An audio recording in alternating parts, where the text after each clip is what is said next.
ഇവിടെ മണ്ണ് കുഴിച്ചുകൊണ്ട് നിൽക്കുന്ന വ്യക്തിക്ക് മണ്ണിനടിയിൽ നിന്നും വലിയൊരു പാത്രം ലഭിക്കുന്നു. അത്ഭുതത്തോടെ കഴുകിയെടുത്ത് അദ്ദേഹം നോക്കുമ്പോൾ അതൊരു ചെമ്പ് പാത്രമാണ്. അദ്ദേഹം അകത്തിട്ട് പശുക്കളുടെ പാല് കറന്നു വെക്കുന്നതിനായി ഉപയോഗിക്കുന്നു. സമയത്തിന് ശേഷം ആ പാത്രം ഒന്ന് ചരിഞ്ഞപ്പോഴേക്കും അതിൽ നിന്നും പാല് നിലത്തേക്ക് ഒഴുകാൻ തുടങ്ങി. അതുകൊണ്ട് തന്നെ മിച്ചം വന്ന പാൽ അദ്ദേഹം ഒരു പാത്രത്തിലേക്ക് ഒഴിച്ചു വെക്കാൻ നോക്കുമ്പോഴേക്കും അതിൽ നിന്ന് പാല് വന്നുകൊണ്ടേയിരിക്കുന്നു.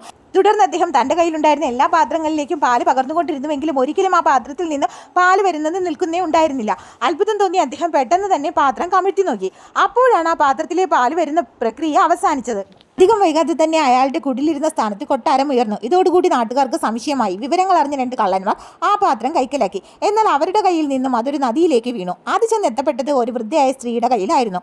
അവരത് തന്റെ കടയിലേക്ക് കൊണ്ടുപോയി ഇഡ്ഡലികൾ പകർന്നു വെച്ചപ്പോഴേക്കും ഇഡ്ഡലികളുടെ എണ്ണം ഇരട്ടിയായി വർദ്ധിച്ചു കൊണ്ടിരുന്നു. അത്ഭുതം തോന്നി അവർ പെട്ടെന്ന് തന്നെ ഒരു 100 രൂപ നോട്ട് അതിനുള്ളിലേക്ക് ഇട്ടു.